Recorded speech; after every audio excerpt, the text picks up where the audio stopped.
नमस्कार फ्रेंड्स मु शक्ति आपण देखुंती नरसिंहा क्रिएशंस पेजेंट। तो फ्रेंड्स आज वीडियो रे वर्तमान बड़ मुख्य खबर उपर नजर पकाइबा जहाँकि आपण माने समस्ते जानि रखिबा निहाती दरकार। तेबे कोन रही आज वीडियो रे वर्तमान बड़ मुख्य खबर आपण माने जानिबा पई वीडियो को शेष पर्यंत देखंतु जहाँद्वारा कि आपण माने डिटेल्स इंफॉर्मेशन पाई परिबे। एवं फ्रेंड्स ता पूर्व ए वीडियो गोटे लाइक करंतु जदि पारुछंती आपनकर सांग साथी मानकु वीडियो को शेयर करनतु। जदि फ्रेंड्स आपण माने आमो चैनल ले नुआ ही वीडियो देखुछंती पूर्व केबे भी हमरो चैनल को सब्सक्राइब करनाती तबे निहाती चैनल को सब्सक्राइब करे सहित पाखे आस्तुवा बेल आइकन को बजाय रखता। तो फ्रेंड्स नंबर 1 रही गवेषणा को गुरुत्व दियो कहले उच्च शिक्षा मंत्री। उच्च शिक्षा क्षेत्र में संस्कार और विश्वविद्यालय रे गवेषणा कार्य को प्राथमिकता दिंतु। गवेषणार संदर्भ गुड़िक प्रमुख पत्रिका प्रकाशन दिगरे पदक्षेप नियंतु। विश्वविद्यालय और यह अधीन महाविद्यालय गुड़िक ठीक समय नामलेखा पाठ्यक्रम शेष करी निर्धारित समय परीक्षा परिचालना और फल प्रकाश दिगरे पदक्षेप नेबाकू उच्च शिक्षा मंत्री अरुण कुमार साहू आज 6 विश्वविद्यालय नवनियुक्त कुलपति मानक परामर्श देइछंती। पूर्वाह्न कुलपति मानक सह अनुष्ठित बैठक में जोगदे मंत्री श्री साहू कहते मुख्यमंत्री द्वारा प्रवर्तित 5T को कार्यकारी करी विश्वविद्यालय गुड़िक उत्कर्ष शिक्षा केन्द्र में परिणत करने को विश्वविद्यालय और यार अनुबंधित महाविद्यालय गुड़िक जेपरी नाक मान्यता पाइबे से दिगरे विश्वविद्यालय गुरु दायित्व रही। राज्य में उच्च शिक्षार मान वृद्धि निमंते विभाग पक्षर ग्रहण कर विभिन्न संस्कारमूलक पदक्षेपर सफल रूपायन दिगरे प्रत्येक स्तर में उद्यम होगा आवश्यक। मो कॉलेज मो यूनिवर्सिटी परी कार्यक्रम को अधिक क्रियाशील करने सहित पुरातन छात्र छात्री मानक शिक्षानुष्ठान उन्नति सामिल करने दिगरे पदक्षेप नियंतु। एकक पीजी प्रवेशिका परीक्षा प्रोटेक्टियल व्यवस्था मॉडल सिलेबस व्यवस्था फलप्रद होइछि। एक उत्तम शैक्षिक वातावरण और श्रृंखला मध्य छात्र छात्री आशा आकांक्षा पूरण दिगरे विश्वविद्यालय कुलपति माने दृढ़ नेतृत्व प्रदान करने को मंत्री श्री साहू आह्वान देइछंती। देखा परवर्ती खबर पेट्रोल को नहीं अड़ुआर सरकार टिकस कमाइले वित्तीय नियंट बढ़िबो न कमाइले दरदाम। पेट्रोल डीजेल दर गत 2 वर्ष मध्य सर्वोच्च स्तर में पहुंची। दर उच्च स्तर में थिबारु एहाकु नै साधारण रे असंतोष सृष्टि करिछि। किंतु एही दुई इंधन दर सरकार को एबे अकल रे पकाइछि। स्थिति एभली होइछि जे सरकार टिकस कमाई लोकन को कम मूल्य रे पेट्रोल और डीजेल जोगाई देले ताहा राजस्व को प्रभावित करिवो। टिकस न कमाइले दिनकु दिन अशोधित तेल दर बढ़ुथारु पेट्रोल और डीजेल दर आहुरी महंगा होइजिवो। एहा हेले देशर मुद्रास्फीति बढ़िजिवो। उभय निष्पत्ति अर्थनीति पई घातक सदस्य हेबाकु थिबारु सरकार अड़ुआरे पड़ी जाई पारंती। कोरोना महामारी जोगो व्यवसाय वाणिज्य चलित आर्थिक वर्ष आरंभ गुरुत्व भाव प्रभावित होइछि। एथिजोगु सरकार राजस्व आदाय कमिछि। सही समय अंतर्जातीय बजार में अशोधित तेल दर अविश्वसनीय भाव ह्रास पाई निम्न स्तर को आसी जाइथिला। भारत देशर मोट चाहिदार 80% रु अधिक परिणाम पेट्रोलियम सामग्री आमदानी करथिबारु सरकार को यह सुहाइथिला। यार फायदा नहीं केंद्र सरकार पेट्रोल एवं डीजेल उपरे शुल्क बहु मात्रा रे बढ़ाई देइथिले। देखा परवर्ती खबर 3टी पर्याय आरआरबी परीक्षा 1.4 लाख सीट पाई 2.84 कोटी प्रार्थी। भारतीय रेलवे पक्षरु यार 21टी रेल नियुक्ति बोर्ड आरआरबी माध्यम प्राय 1.4 लाख खाली पद पूरण पाई डिसेंबर 15 रु 3टी पर्याय मेगा नियुक्ति प्रक्रिया आरंभ होगाकू जाउछि। जो देशर विभिन्न सहर में 2.84 कोटी रु अधिक प्रार्थी अंशग्रहण करेंगे। यह परीक्षा परिचालना पाई रेलवे पक्षरु व्यापक प्रस्तुति कर जाइछि। परीक्षार प्रथम पर्याय डिसेंबर 15 रु 18 तारिख पर्यंत होगाकू थिबा बेले डिसेंबर 28 रु 2021 मार्च मध्य द्वितीय पर्याय और तृतीय पर्याय नियुक्ति परीक्षा एप्रिल रु जून शेष पर्यंत अनुष्ठित हेबो।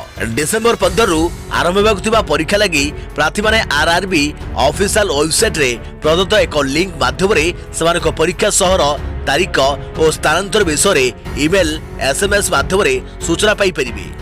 ई कॉल चिठी डाउनलोड करने पाई लिंक समस्त आरआरबी ऑफिशियल वेबसाइट रे परीक्षा तारीखर 4 दिन पूर्व लाइव करा जिवो। कोविड-19 को दृष्टि रखी आरआरबी गुड़िक पक्षरु व्यापक प्रस्तुति होइछि। सामाजिक दूरता मास्क सैनिटाइजर व्यवहार बाध्यतामूलक करा जाइछि। प्रतिदिन 2टी शिफ्ट रे परीक्षा परिचालना करबाकू स्थिर होइछि। परीक्षार्थी माने जेपरी निज निज राज्य रे रही परीक्षा दे परिबे से दिगरे आरआरबी द्वारा प्रयास करा जाइछि। फल प्रार्थी राताराती यात्रा करी सेमानकर परीक्षा केन्द्र रे पहुंची परिबे। महिला और पीडब्ल्यू प्रार्थी माने निज राज्य मध्य रहिबे। आवश्यक और संभव प्रार्थी भ्रमण आवश्यकता को दृष्टि रखी रेलवे स्वतंत्र परीक्षा ट्रेन चलाइब राज्य सरकार को सहायता प्रदान करने को अनुरोध कर देखा परवर्ती खबर। फाइजर वैक्सीन को अमेरिकार अनुमति। ब्रिटेन, बाहरीन और कनाडा पर अमेरिका फाइजर वैक्सीन को अनुमति प्रदान करिछि। US food and drug administration FDA द्वारा फाइजर और बायोएनटेक प्रस्तुत करुवा टीका को जरूरीकालीन अनुमति मिल जाइछि। एफडीए आयुक्त डॉक्टर स्टीफेन हेन एने सूचना प्रदान करिसेंती। खूब शीघ्र स्वास्थ्यकर्मी और नर्सिंग होम कर्मचारी को दिया सूचनायोग्य व्हाइट हाउस रो मुख्य staff mark meadows Pfizer vaccine को अनुमति प्रदान न कले इस्तुआ देवा पई एफडीए रो मुख्य को धमक देइथिले। देखिबा परवर्ती खबर। रेमो डिसूजांकर हृदघात। बॉलीवुड रो ख्यातनामा नृत्य संयोजक और निर्देशक रेमो डिसूजांकर हृदघात होइछि। स्थिति गंभीर थिबारु तांको कोकुलाबेन हॉस्पिटल रे भर्ती करे जाइछि। निर्देशक अहमद खान ए संपर्क रे सूचना दैछंती। एक वेबसाइट सूचना मुताबक रेमोकर एंजियोप्लास्टी सर्जरी परे तांको स्वास्थ्य अवस्था स्थिर रहिछि। रेमो को सह तांको पत्नी लिजेल मध्य हॉस्पिटल अछंती। रेमो को निर्देशन रे प्रस्तुत फिल्म स्ट्रीट डांसर चलित वर्ष जनवरी में मुक्ति लाभ करथिला। एथिरे वरुण धवन और श्रद्धा कपूर मुख्य भूमिका रे अभिनय करथिले। या व्यतीत से एबीसीडी 2 रेस 3 भली फिल्म रो निर्देशना दैछंती। देखा परवर्ती खबर। आज राज्यरू 335 नुआ कोरोना संक्रमित चिन्हट। 4 मृत। आज राज्यरू 335 नुआ कोरोना संक्रमित चिन्हट होउछंती। आज चिन्हट संक्रमित मध्यरू 193 जन क्वारंटाइन रहउथबा बेले 142 जन स्थानीय बासिंदा रहिछंती। एने राज्य सूचना और लोक संपर्क विभाग पक्षरु ट्वीट जोगे सूचना दिया जाइछि। आज 335 संक्रमित राज्यर 27 जिला और स्टेट पुलर चिन्हट होइछंती। गजपति, कंधमाल और सुवर्णपुर जिलू आज कौनसी कोरोना संक्रमित चिन्हट होइनथिबा बेले सुंदरगढ़ जिलू सर्वाधिक 52 जन रहिछंती। या पछको खोर्धा जिला रहिछि। एठारे 31 जन नुआ कोरोना आक्रांत चिन्हट होइछंती। एथिसहित अनुगुल जिले में 25 जन कोरोना आक्रांत चिन्हट होइथिबा बेले बालेश्वर 26, बरगढ़ 8, भद्रक 8, बलांगीर 11, बौद्ध जड़े, कटक 20, देवगढ़ जड़े, ढेंकानाल 5 जन, गंजाम 7 जन, जगतसिंहपुर 7 जन, जाजपुर 9 जन, झारसुगुड़ा 25 जन, कलाहांडी 2 जन, केन्द्रापड़ा 5 जन, केन्दुझर 14 जन, कोरापुट जड़े, मालकानगिरी 2 जन, मयूरभंज 29 जन, नवरंगपुर 4 जन, नयगढ़ जड़े, नुआपड़ी 7 जन, पुरी 15 जन, रायगढ़ 2 जन और संबलपुर 10 जन और स्टेट पुलू 7 जन चिन्हट होइछंती। सेहिपरि आज राज्यरू 4 जन कोरोना आक्रांतकर मृत्यु होइछि। 4 जनक मध्यरे सुंदरगढ़ जिल्लारू 2 जन, बालेश्वर, मालकानगिरी जिल्लारू जणे लेखाएं रहिछंती। याकू मिसाई राज्य में मोट कोरोना जनित मृत्यु संख्या 1802 को वृद्धि पाइछि। एने राज्य स्वास्थ्य और परिवार कल्याण विभाग पक्षरु सूचना दिया जाइछि। सूचनायोग्य राज्य में बर्तमान सुधा मोट 3,23,364 जन कोरोना आक्रांत चिन्हट होइछंती। एथिमध्यरु 3,231 एक्टिव केस रहिथिबा बेले 3,18,278 जन सुस्थ होई घर को फेरिछंती। एबे सुधा राज्य में 63,45,705 सैंपल टेस्ट होइछि। देखा परवर्ती खबर। 3 मास विलंब होई पारे नुआ शिक्षा वर्ष। 2021-22 शिक्षा वर्ष 3 मास विलंब रे आरंभ हेबो। कोरोना जोगो विलंब आशंका रहिछि बोली कहिसंती उच्च शिक्षा विभाग सचिव शाश्वत मिश्र। साधारणतः नुआ शिक्षा वर्ष प्रति वर्ष अगस्त सेप्टेम्बर मासरे आरंभ होइथाय, किंतु कोविड कारणरू आसंता वर्ष यह संभव नुहे। जेहेतु चलित शिक्षा वर्ष विलंब हो सारी नुआ शिक्षा वर्ष अनुरूप भाव घुंचब कहते मिश्र। सेहीपरि यूजी पीजी परीक्षा संपर्क में से कहते जे श्रेणी पाठपढ़ा होबार 80 दिन पर परीक्षा करने को चेष्टा जेहेतु पाठपढ़ा विलंब हेब से कारण परीक्षा फल प्रकाश विलंब हेब। कॉलेज और विश्वविद्यालय गुड़ी अतिरिक्त क्लास करने जहाँफल कि आसंता शिक्षा वर्ष बेलू सबकि स्वाभाविक हेब। अन्यबड़े चलित शिक्षा वर्ष कॉलेज और यूनिवर्सिटी जेते शीघ्र संभव खोल उच्च शिक्षा विभाग आउ जड़े अधिकारी परीक्षा करने को नहीं अधिकारी जनक कहते जे ऑफलाइन क्लास भितर परीक्षा कर कारण अनेक छात्र छात्री यह सुविधा नहीं पारि नांती। जदि ऑनलाइन पढ़ा को भित्ति करी परीक्षा करे जाए ताहा अन्य मानक प्रति अन्याय हेबो बोली उच्च शिक्षा विभाग चिंता करी देखिछि। एथिपई ए वर्ष सिलेबस को मध्य कमाई दिया। अन्य एक सूत्र कहूछि जे जनवरी मासरे व्यक्ति भित्तिक पाठपढ़ा आरंभ पाई सरकार चिंता करुछन्ति। शिक्षा सहित जड़ित विभिन्न गोष्ठी सह परामर्श करिया परे कॉलेज और यूनिवर्सिटी खोला जाई परियो बोली जदिओ सरकार को कोविड गाइडलाइन कहूछि तथापि उच्च शिक्षा विभाग एथिरे विशेष आग्रह प्रकाश करि नाही। यारी मध्यरे उच्च शिक्षा विभाग समस्त कुलपति और डिग्री कॉलेज अध्यक्षक पाखकु चिठी लिखि कहिछि ऑफलाइन क्लास करिया पर जाई परीक्षा अनुष्ठित हेबो। गत किछि समय धरी ऑनलाइन क्लास चलीथिले इंटरनेट नथिया जोगु अधिकांश पिला यार सुजोग नै पारंती नाही। किछि जिल्ला रे पिला गछ उपरे चढ़ी किबा पहाड़ उपरे इंटरनेट पाइबा पई उद्यम करिथिले मध्य विशेष सफलता हासिल करि पारि नांती। देखा परवर्ती खबर सरकारी कर्मचारी पिंधि परिबेनी टी शर्ट जीन्स एवं स्लीपर निर्देशनामा जारी कला महाराष्ट्र सरकार। सरकारी कर्मचारी लागू हेबो ड्रेस कोड पिंधि परिबेनी टी शर्ट जीन्स एमती की स्लीपर पिंधि ऑफिस को आसी परिबेनी कर्मचारी एभली निर्देशनामा जारी करिसंती महाराष्ट्र सरकार। या सप्ताह गोटे दिन खदी ड्रेस पिंधिबा को निर्देश दिया जायछि। शुक्रवार दिन सरकारी कर्मचारी खदी वस्त्र पिंधिबे। सेहि भली महिला माने साड़ी सलवार कुर्ता ट्राउजर पैंट और सार्ट पिंधि ऑफिस रे काम करिवे। या ओढ़णी पिंधिबे महिला कर्मचारी। एने महाराष्ट्र समस्त सरकारी विभाग को चिठी लिखा जायछि। कॉन्ट्रैक्चुअल कर्मचारी अनेक समय जीन्स और टी शर्ट पिंधि काम करुछंती जाको महाराष्ट्र सरकार बारण करिसंती। एभली ड्रेस द्वारा अनेक समय सरकारी कर्मचारी साधारण लोक खराब नजर देखुछंती। साधारण नागरिक सरकारी कर्मचारी ठारू भल व्यवहार और भद्र व्यक्तित्व आशा करुछंती। सफा सुतरा न रहिबा फଳରେ काम उपरे मध्य प्रभाव पडुतुआ चिठी लिखा जायछि। देखा परवर्ती खबर डिसेम्बर 21 रे खोली पारे पुरी श्रीमंदिर। डिसेम्बर 21 रे खोली पारे पुरी श्रीमंदिर। सीमित संख्यक भक्त को छड़ा जीवा नहीं हेबो व्यवस्था। किभली भक्त माने दर्शन करिवे से नै हेबो आलोचना। एनै विश्वासयोग्य सूत्ररू मिलिछि सूचना। कोरोना महामारी पई दीर्घ दिन हेलानी बंद रहितवा श्रीमंदिर खोलिबा पई प्रक्रिया आरंभ होइतवा जणा पड़िछि। आज मध्याह्न 12 रे नीलाद्रि भक्त निवास रे श्रीमंदिर छत्तीसा नियोग बैठक अनुष्ठित हेबा नै सूचना मिलिछि। श्रीमंदिर द्वार डिसेम्बर 21 रु खोलिले मध्य सीमित संख्यक भक्त को मंदिर प्रवेश पई अनुमति मिलि पारे। दिन को 4000 श्रद्धालु को श्रीमंदिर को प्रवेश अनुमति मिल।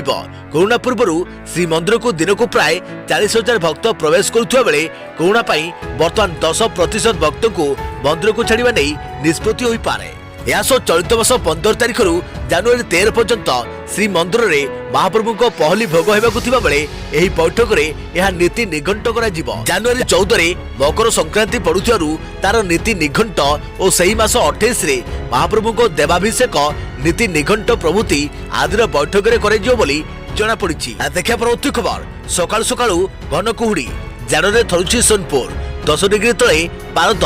सकाळे प्रबल ठंडा और कुहुड़ी को नहीं लोके अस्तव्यस्त। शीतरे थरुछि अधा ओडिशा। यार भितर सोनपुर रे पारद एबे 10 डिग्री तलकू खसी आसिलानी। सुवर्णपुर जिले में दिन में तापमात्रा ह्रास पाइबार लगी। किछि स्थान रे तापमात्रा एते कम रही जे सकाळ 10टा जाए लोके घर पदाकू बाहरी पारु नाहांती। अनेक स्थान में लोके निया जाली शीतर रक्षा पाइबा को उद्यम करिसंती। गत किछि दिन हेब तापमात्रा 10 डिग्री तलकू खसी आसी। सहर अपेक्षा ग्रामांचल में शीत अधिक अनुभूत होउछि। एथिरे जनजीवन अस्तव्यस्त होइछि। सकाळे सकाळे घन कुहुड़ी कारण लोके जीवा आसिबारे समस्यार शिकार होउछंती। सेपटे श्रमिक श्रेणीर लोके एपरि जाड़े बेस समस्यार शिकार होउछंती। सेपटे आज सकाळु सकाळु राजधानी देखिबाकू मिलिछि घन कुहुड़ीर आस्तरण। ओडिशा पर एक गुरुचाप बलय रही। एही कारणरू आकाश परिष्कार रही वायुमंडल में जलीय बाष्प भरी रही एपरी कुहुड़िया परिवेश सृष्टि होता सूचना देछि आंचलिक पाणीपाग विभाग। आज सकाळे विमानबंदर अंचल में आंशिक कुहुड़ी एवं पटिया अंचल में घन कुहुड़ी देखा मिली। सकाळ 7टा समय विमानबंदर अंचल में मात्र 800 मीटर विजिबिलिटी रही। बर्तमान आगामी किछि दिन पाग सुखिला रहिबो बोली सूचना देछि आंचलिक पाणीपाग विभाग। देखा परवर्ती खबर परिमृत्यु मामला रे एसआईटी तदंत जोरदार। 102 जनक रक्त नमूना संग्रह कला टीम। 210 परिवार प्रोफाइल प्रस्तुत। परिमृत्यु मामला रे हत्याकारी किए ताहा एजाए स्पष्ट होई नथिबा बेले एबे तदंत व्यापक करिछि एसआईटी। नयगढ़ जोधपुर गाँव में 102 जनक रक्त नमूना संग्रह करिछि स्वतंत्र तदंतकारी टीम। सेहीपरि 210 जन परिवार को प्रोफाइलिंग कर जाइछि। अर्थात एही परिवार सदस्य माने कुआडे जाइथिले, कहा सह देखा होइथिले, परी निखोज समय एमानकर गतिविधि कौन थिला एही सब तथ्य उपरे अनुधान पाई प्रोफाइलिंग बा तथ्य संग्रह कर जायछि। एही आधार अपराधी पाखरे पहुंचवा पाई उद्यम जारी। अन्यपटे नाबालिका परी हत्या मामला रे जोधपुर जड़े युक्त 3 छात्र को पचराउचरा करथिले एसआईटी मुख्य अरुण बोथ्रा। किछि दिन तले एही छात्रकर रक्त लाल आदि परीक्षा करा जाय 2 तारिख रु तांको मोबाइल फोन नै जायथिला एसआईटी। तेबे मोबाइल किबा सेथिरे थिबा कोनोसी फाइल रे पासवर्ड पड़ी रहिछि जाहाकू एसआईटी कर्तृपक्ष खोली पारि नथिले। जेउथबई एसआईटी मोबाइल को आनी जोधपुर उक्त छात्र घर को आसी छात्र को पासवर्ड विषय पचारिथिले किंतु से पासवर्ड पकाई नथिबा कहिथिले जाहाकू नै एसआईटी कर्तृपक्ष विरक्त हो जायथिबा जणा पड़िछि। एथि सहित एसआईटी कर्तृपक्ष एही मोबाइल को पुनर्बार जब्त करि नै आसीथिबा जणा पड़िछि। देखिया परवर्ती खबर कमिला सुना दर जानतु केते गत 2 दिन हेब सुना दर रे ह्रास घटिछि। निवेशक माने सुनारू निवेश प्रत्याहार करुथारु सुना दर रे ह्रास घटिछि। शुक्रवार सुना 10 ग्राम प्रति 0.13% ह्रास पाई 49,015 टंका पहुंची। मल्टी कम्युनिटी एक्सचेंज फेब्रुआरी 2021 रे आमदानी हेबाकुथिबा सुनार दाम 62 टंका अर्थात 0.13% ह्रास पाई। सुना दर एबे 10 ग्राम पिछा 49,015 टंका रही। न्यूयॉर्क रे सुना 0.01% ह्रास पाई आउंस पिछा 1,837.20 डॉलर रही। India Boolean and jewellers association website अनुसार सुनार दाम 10 ग्राम पिछा 49,046 टंका हो जाइछि। सेहिपरि रूपार दाम केजी पिछा रही 62,232 टंका। 24 कैरेट विशिष्ट सुनार दाम 10 ग्राम प्रति 49,046 रही बेले 22 कैरेट दाम रही 44,926 टंका। 23 कैरेट सुनार दाम 10 ग्राम पिछा 48,850 टंका रही बेले 18 कैरेट दाम 36,785 टंका और 14 कैरेट दाम 28,692 टंका अच्छी। देखिए परवर्ती खबर डिसेम्बर 31 सुधा डीआरडीओ स्कॉलरशिप स्कीम रे करंतु आवेदन। Defence research and development organisation DRDO ministry of defence air and DB अधीन रे भारत सरकार झियो मानक पई डीआरडीओ स्कॉलरशिप स्कीम घोषणा करिसंती। Undergraduate B BTech full time 4 वर्ष डिग्री एरोस्पेस इंजीनियरिंग और aeronautical engineering space engineering and rocketry avionics aircraft engineering programmer से पोस्ट ग्रेजुएट एमटेक एमई 2 वर्ष full time degree course B BTech BMC aerospace engineering aeronautical engineering space engineering and rocketry avionics aircraft engineering रे 20 प्रकार scholarship रही। वार्षिक 1,20,000 टंका रही। छात्र छात्री निहाती भाव इंडियन नेशनल 2020-21 प्रथम वर्ष रे B BTech BMC engineering course रे एडमिशन करिथिबे। या व्यतीत सेमाने जेई मेन क्लियरेंस करिथिबा दरकार। सेहि भली ME MTech MSc engineering aeronautical engineering space engineering rocketry avionics aircraft engineering रे मासिक 15,500 अर्थात 1,86,000 टंका मिलिबो। देखिया परवर्ती खबर सभे हुनि जदि एही नंबर रे फोन करंतु। भुवनेश्वर महानगर निगम रे खूब शीघ्र लागू हेबो सफाई मित्र कार्यक्रम।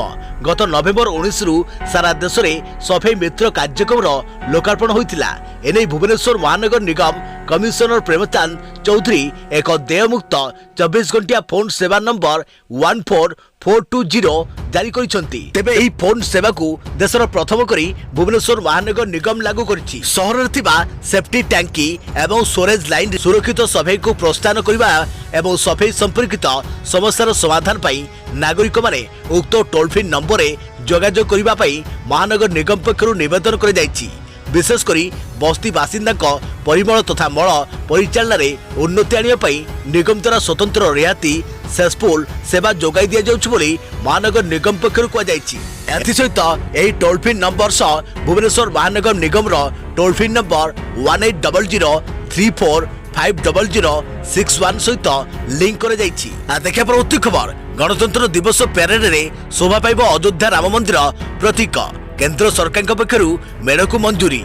आगामी गणतंत्र दिवस रे प्यारेड रे उत्तर प्रदेश सरकार तरफ अयोध्या निर्माण होगा राम मंदिर प्रतीक प्रदर्शन करा जिवो। सरकार तरफ मिलता सूचना मुताबक गणतंत्र दिवस में उत्तर प्रदेश सरकार द्वारा राम मंदिर प्रतीक मेढ़ प्रदर्शन कर अयोध्यार संस्कृति परंपरा और कला को यह मेढ़ में सामिल कर विज्ञापन द्वारा परिचालित प्लेस टीम रिपोर्ट मुताबक 2021 उत्तर प्रदेश सरकार यह मेढ़ को नहीं एक शीर्षक निर्णय कर जार नाम रही अयोध्या सांस्कृतिक ऐतिह्य उत्तर प्रदेश। या सहित सरकार कहते कि यह मेढ़ में अयोध्या अनुष्ठित होता दीप उत्सव झलक यह मेढ़ माध्यम प्रदर्शन कर गणतंत्र दिवस रे प्यारेड संबंध में दिल्ली में एक बैठक अनुष्ठित होता यह बैठक को उत्तर प्रदेश सरकार तांकर एभली प्रदर्शनी एक आवेदन करते आवेदन को बैठक में मंजूरी मिलता कथा योगी सरकार कहते।